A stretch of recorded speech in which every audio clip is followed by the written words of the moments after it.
Welcome back. My name is Steve Kirby, and in this video, we will begin discussing what Islam teaches about Muslims taking an oath. Get ready for some eye-opening information. According to Islamic doctrine, an oath is only validly effected if sworn by a name of Allah Most High or an attribute of His entity. This means that for an oath to be valid under Islam, it must be sworn in the name of Allah or in the name of one of His attributes, such as the All-Merciful or the Knower of the Unseen. So when a Muslim swears an oath to support the U.S. Constitution and ends that oath by stating the words, "So help me God," is that Muslim actually swearing that oath in the name of Allah, the God of Islam? To answer that question, we need to start off with the fact that Christianity played a significant role in the early development of the United States.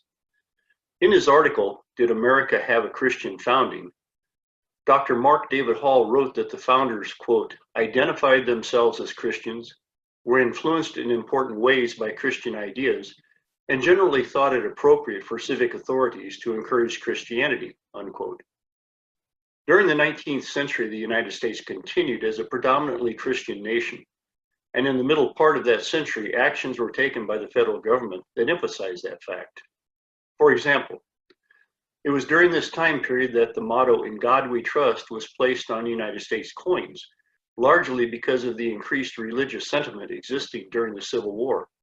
This idea was initiated by an 1861 letter from a Protestant minister to the Secretary of the Treasury. And in 1862, the U.S. Congress added the words, "So help me God," to the federal oaths of office. These words were added during a time of increased Christian religious sentiment. Is there any support for the idea that when these words were added, the word God was also meant to include the Muslim God Allah? The answer is no, because the God of Christians and Jews and Islam's God Allah are not the same.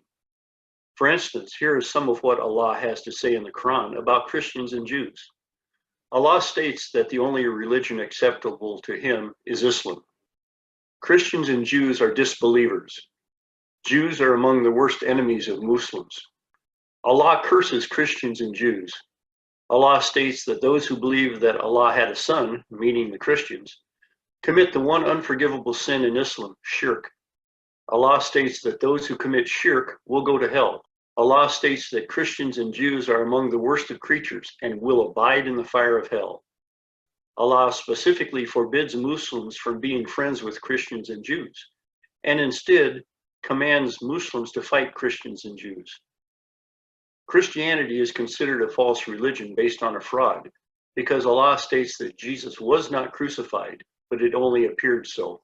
Islam teaches that Allah took Jesus bodily into paradise and made one of Jesus's disciples look like Jesus. It was that disciple who was crucified. So Muslims who know their religion look at a crucifix or a painting of the crucifixion and see an impostor hanging on the cross.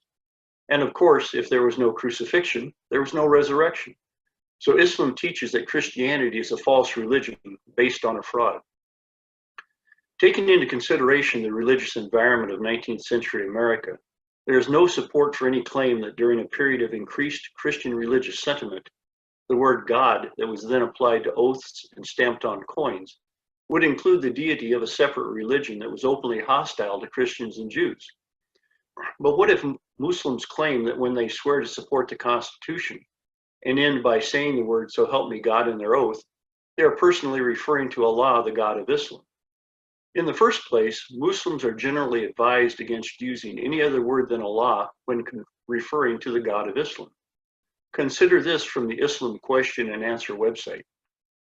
But what the Muslim should use in his worship and all other circumstances when referring to Allah is the word Allah as it is, because that has become a symbol for the Muslims and something that distinguishes them.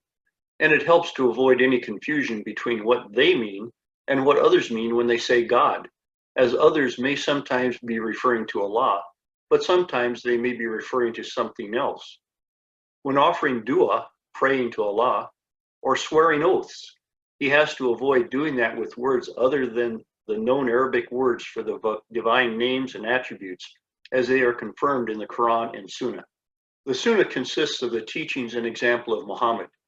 So according to this ruling, Muslims are supposed to use the name Allah instead of God in order to differentiate themselves from what non-Muslims mean when those non-Muslims say God. And this applies to swearing an oath. This underlines again the fact that Allah is not the same as the God of Jews and Christians. In the second place, there are many tenets of Islamic doctrine that are in direct conflict with the US Constitution. This conflict is exacerbated by the fact that the Constitution consists of laws that were written by men, and Islamic doctrine teaches that the laws of Allah, and by extension the teachings and example of Allah's Prophet Muhammad, are always superior to man-made laws if there is a conflict. And it is a matter of major disbelief, kufra, for a Muslim to enact or follow man-made laws that are in conflict with the laws of Allah. Here's a 2010 ruling on this issue. Promulgating man-made laws that are contrary to the rulings of Allah and His Messenger concerning matters of blood, honor, and wealth is an act of major kufra, which puts one beyond the pale of Islam. There is no doubt whatsoever concerning that, and there is no difference of opinion concerning it among the Muslim scholars. So how can a Muslim swear to Allah, the God of Islam, that he will support a man-made document that in large part is in direct conflict with many of the teachings and commands of Allah?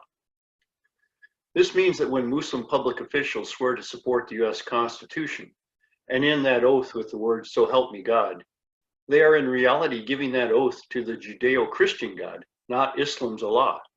So according to Islamic doctrine, that oath is therefore neither valid nor binding on the Muslim making it. In the previous video, we saw how Islam allows Muslims to deceive non-Muslims. In the next video, we will see how those teachings about deception can actually be applied when it comes to a Muslim making an oath. I encourage you to post this video series on social media and tell your friends in conservative groups about these videos. Just because there are some who want to ignore Islam doesn't mean that Islam will ignore them. Thank you, and I look forward to being with you again soon.